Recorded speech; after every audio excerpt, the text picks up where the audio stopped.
Assalamualaikum warahmatullahi wabarakatuh.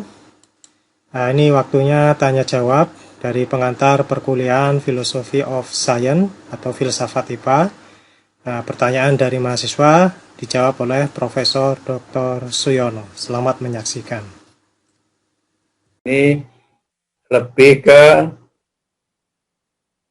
apa? Lebih ke aplikasi ya, tidak terlalu nanti kuliahnya belajar tentang pengertian filsafat secara general gitu, tidak ya. Artinya lebih kita fokuskan kepada yang kita gunakan dalam memahami kimia gitu ya, memahami sains. Artinya kayak tadi dalam kuliah ini sudah saya fokuskan bahwa logika itu adalah salah satu tool of science, salah satu alat untuk mengembangkan sains, salah satu alat untuk mengembangkan kimia.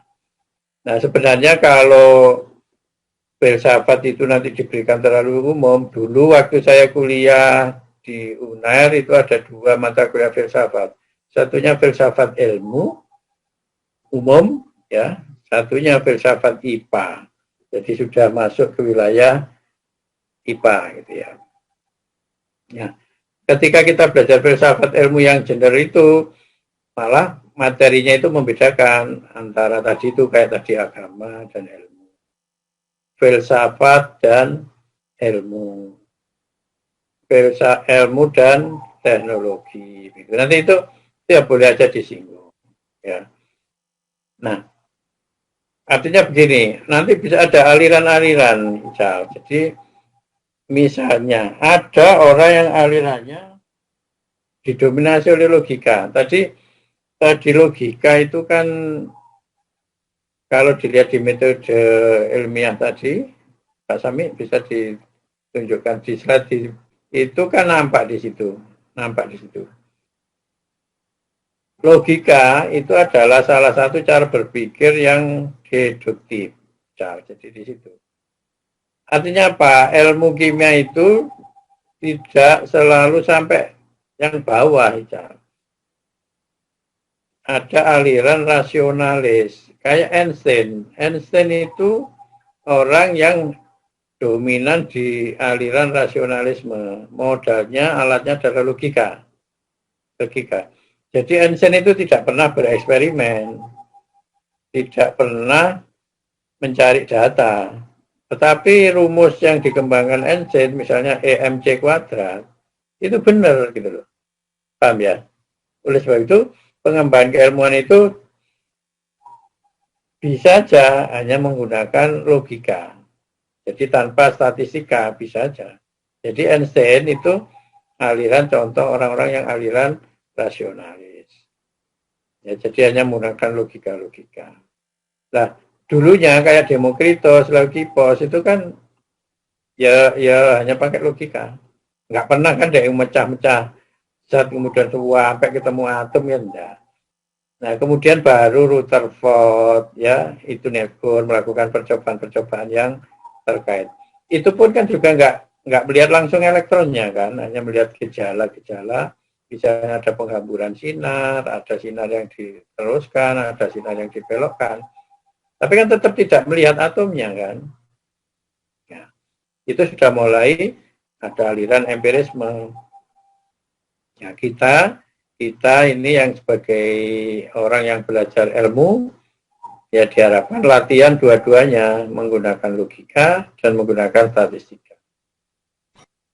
Jadi sebenarnya filsafat itu orang tuanya ilmu gitu Ical ya.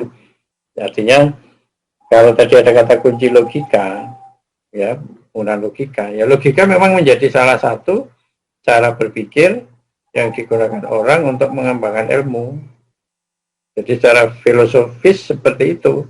Nah, orang yang bekerja di wilayah itu saja, itu namanya orang-orang rasionalis yang basic dominasi cara berpikirnya menggunakan logika, tidak menggunakan statistika dan lain-lain. Bisa dipahami ya? Bisa Pak. Terima kasih. Saya cari kepo itu. Tadi ada yang penanya berikutnya siapa? Ya Pak, saya Syananda dari KA 19 NIM 005. Dicatat Ya, ya. Oh ya, saya pengen tanya Pak. Sebenarnya itu kalau yang saya baca dari salah satu web itu menyatakan bahwa filsafat itu bagian dari pengetahuan. Tapi kalau kita lihat dari produk ilmuwan tadi yang fakta, konsep, prinsip, hukum, sama teori kan bisa menghasilkan suatu pengetahuan baru. Dalam arti ini apa bisa dikatakan bahwa filsafat itu dapat menghasilkan pengetahuan. Seperti itu Pak. Jadi yang benar itu filsafat bagian dari pengetahuan atau filsafat bisa menghasilkan pengetahuan.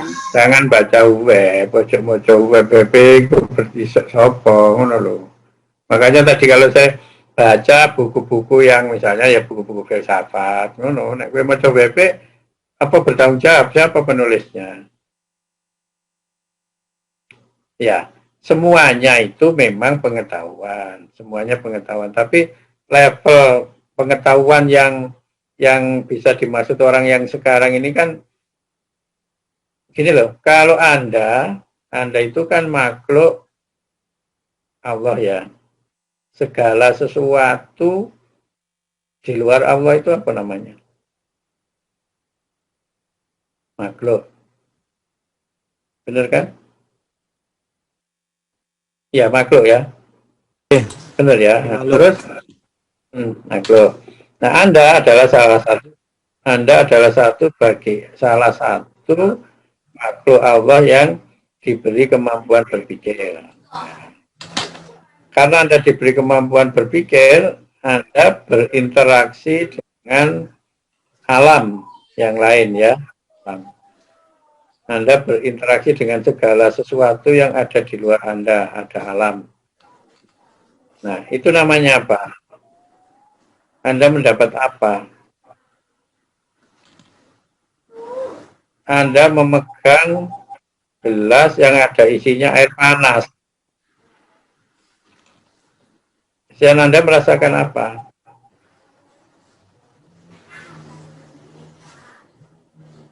Jangan di mute. Oh iya, panas Pak. Nah itu Anda dapat apa namanya? Pertama kali loh ya. Oh jadi jangan di mute, unmute aja, tidak ngomong ya. Oh iya Pak. Dapat apa itu namanya?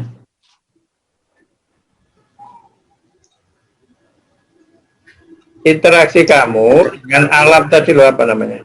Pengetahuan. Pengalaman. Pengetahuan. Pengalaman namanya, masih pengalaman. Ya, pengalaman. Nah nanti megang lagi gelas yang ada isinya air yang baru dikeluarkan dari venter, megang lagi rasanya panas, dapat pengalaman lagi. Nah, pengalaman-pengalaman itu dikumpulkan, disatukan, diambil esensinya, jadilah pengetahuan. Paham ya? Jadi pengetahuan itu dari pengalaman. Nah, ini pengertian pengetahuan dalam kehidupan sehari-hari ya. Nah, kemudian manusia juga begitu.